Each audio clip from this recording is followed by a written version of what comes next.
Bruno, que impacto, e tentando olhar para esta questão mais macroeconómica, que impacto é que poderá ter este PEC nos mercados? Que reação poderá suscitar, sendo que parte destas consequências que daqui advirão já foram descontadas?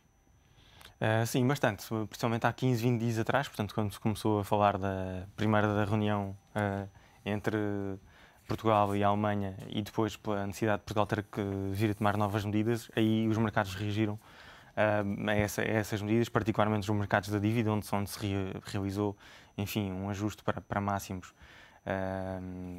recentes e também ao tal movimento de que as taxas de juros a 2 e 5 anos estão já, portanto, próximos e, no caso dos 5 anos, até acima de 10 anos. Portanto, estamos já em território praticamente flat, em que a curva das taxas de juros de Portugal está com uma curvatura que indicia mais do que provavelmente que os mercados estão efetivamente solicitar, digamos assim, entre aspas, o pedido de ajuda externa português. Portanto, é uma situação que já remonta a 15 ou 20 dias atrás e que esta questão agora é interna das políticas internas apenas vem de alguma maneira a acentuar, sendo que não é aparentemente a razão disso, até porque, por exemplo, se nós olharmos nas taxas de bilhetes de tesouro a um ano, as taxas estão até a recuar ligeiramente para níveis em que ainda olhando só para um ano, ainda poderia não recompensar a Portugal. Se olhássemos para as taxas de financiamento dos planos de ajuda externa da Grécia e da Irlanda.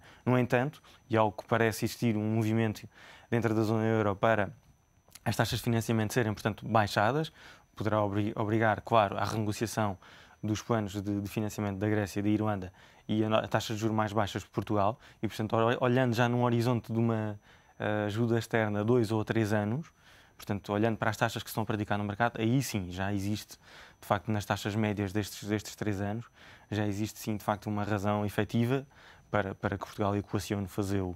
Se for através do FEF, será a taxas de juros mais altas do que se fosse através do FMI. No entanto, se fosse através do FMI, iria contra, digamos assim, as raízes do eixo franco-alemão e do projeto europeu. E, portanto, há uma grande pressão para que os países não o façam diretamente ao FMI e que o façam dentro do FEF, ainda coadjuvados pelo FMI. Bruno, apesar deste cenário de eleições antecipadas, também já falamos, já ter sido antecipado pelos mercados, poderá, e é sempre difícil prever estas situações, fazer futurologia, mas ainda assim poderá ser uma situação que venha resolver pelo menos a médio prazo a situação portuguesa perante os mercados, nomeadamente ao nível do financiamento?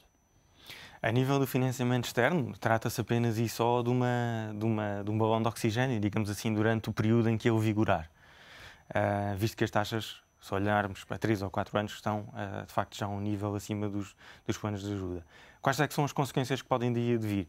Depende muito do que é que acontecer em termos daquilo que possa vir a ser a consultoria ou a auditoria às contas públicas nacionais, digamos assim. Se verificar um cenário idêntico ao da Grécia, em que se descobriram esqueletos no armário e que de alguma maneira também se forçou à resolução do fenómeno de desorçamentação através das parcerias público-privadas ou outros instrumentos, teoricamente, no curto prazo, reduz, digamos assim, de alguma maneira, enfim, as expectativas de que esta intervenção seriam suficientes, porque tendem, de alguma maneira, a aumentar a percentagem da dívida em volume do PIB e também a percepção real de qual é o verdadeiro volume da dívida pública bruta nacional. Por outro lado, enfim, no médio e longo prazo, ou seja, há 3, 4, 5 anos, aí sim esperar-se-ia que de alguma maneira contribuísse positivamente para a resolução dos problemas económicos nacionais que estão na origem desta questão e que são o forte endividamento externo líquido português, o aumento desse endividamento externo líquido, principalmente nos últimos 10 anos. Por outro lado, também este fenómeno, digamos assim, de forte alavancagem, portanto, nacional. Os países periféricos, como por exemplo Portugal e Irlanda, têm níveis de alavancagem, por exemplo, equivalentes a países que têm mais do dobro ou triplo do PIB per capita destes países, por exemplo, a Dinamarca, e, portanto, são níveis de alavancagem incomportáveis para o modelo económico que vigora dentro da zona euro. E, por outro lado, a situação específica nacional, no que diz respeito enfim, à evolução económica e à forte dependência da economia nacional naquilo que é, portanto, as suas dinâmicas internas. Portanto, o consumo interno no PIB nacional pesa cerca de 70% e, portanto, num cenário de austeridade e de ajuda externa, sendo necessário, portanto, melhorar a competitividade nacional através de um eventual ajuste nos fatores de trabalho ou nos custos de trabalho, isso tenderia a penalizar muito mais, portanto, esta dinâmica do consumo, que vale 70% do PIB, naquilo que são as principais dinâmicas macroeconómicas do nosso país. Portanto, no curto prazo, teríamos, claro, esta auditoria, digamos assim, que tenderia a agudizar um pouco as condições de financiamento, principalmente se olharmos para as taxas do mercado secundário que são praticadas, mas que não têm impacto porque o país está a usar essa ajuda externa, se acontecer. A 4 ou 5 anos, depende da forma como nós atacarmos os problemas estruturais que estiveram na origem desta situação, para além da crise internacional. Mas eu acho que o mais importante é, de facto, o modelo de alavancagem que foi prosseguido nos últimos 10 anos e também o forte crescimento do endividamento externo líquido, que está, obviamente, na razão desta alavancagem, e que foram essas as causas.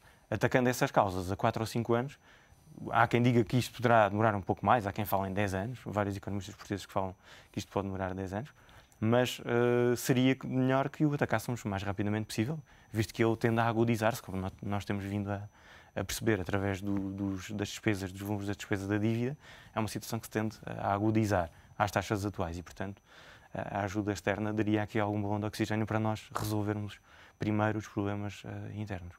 Pelo contacto que tens com investidores, acreditam que essa possa ser a melhor solução? A ajuda externa, o pedido de ajuda externa? Neste momento, face à preparação, digamos assim, que tem existido para a opinião pública e ao esforço que vários economistas, que os reguladores, o Banco de Portugal, têm feito no sentido de alertar a opinião pública e os investidores para essa situação, a generalidade dos investidores estão preparados para esse cenário. Desculpa, Bruno, estão preparados ou já não pensam? Que é sempre uma distinção importante para se fazer. Estão preparados, ponderam esse cenário, ou estão preparados, já não pensam que há outra saída possível? Sim, equacionam esse cenário cada vez mais como um cenário inevitável relativamente ao mercado atual. Mas, claro, repara, a própria Europa ainda terá algo a dizer até ao final deste mês. E, portanto, vamos aguardar com alguma calma também para as novas resoluções. As novas resoluções que possam vir aí esta semana e esperemos de facto que elas contribuam para que este cenário, não sendo, portanto, o cenário mais preferido pelos principais agentes económicos, possa ser gerido de uma maneira que seja de forma mais facilmente acomodável à situação económica atual e aos fortes níveis de desemprego que estão registados nestes países periféricos. Oh Bruno, olhando para estes, e acompanhamos aqui apenas alguns, havia muitos mais, mas acompanhamos apenas alguns sites económicos que falavam da realidade portuguesa, nomeadamente o Financial Times, o Wall Street Journal. A forma como tratam o país, a forma como retratam nestas notícias, acaba por haver... Tu falavas do caso grego, poderiam ser encontrados alguns esqueletos no armário, mas a forma como têm tratado nas notícias internacionais a situação do país, as próprias medidas, não te parece, e é uma questão naturalmente que levanto, que há uma certa... Não se encontraram esqueletos no armário, mas estavam alguns esqueletos à porta, pelo menos, que levassem... Parece por vezes, quando se lê estas notícias, que há uma certa ironia na forma como tratam a realidade do país. Sim, efetivamente. Portanto, isso tem a ver com a tal questão da credibilidade da execução orçamental, com a credibilidade também das projeções que foram feitas agora para este... Com os vários PECs, com as várias alterações que exatamente, primeiro chegava a X, recuos, depois era preciso mais. Os constantes avanços e recuos nas previsões. A tal confiança de que falávamos que era tão necessária em 2010. Exatamente. Portanto, essa questão da credibilidade, de facto, se olharmos para a forma como a imprensa estrangeira já redige, enfim, os seus editoriais e a maneira como abordam a questão portuguesa, verificamos que, de facto, que a questão da credibilidade já é uma questão bastante abalada do ponto de vista da situação nacional e, portanto, que não é uma questão que tenha, enfim, 5 dias ou 10 dias, é uma questão que já tem, enfim, alguma evolução, porque para o fazerem, obviamente, que têm que recorrer a dados factuais e os dados factuais apontam nesse sentido, infelizmente, para a situação portuguesa. Bruno, muito obrigado. Bruno Costa, analista da GoBulling, aqui hoje com uma análise a vários temas que marcam a atualidade.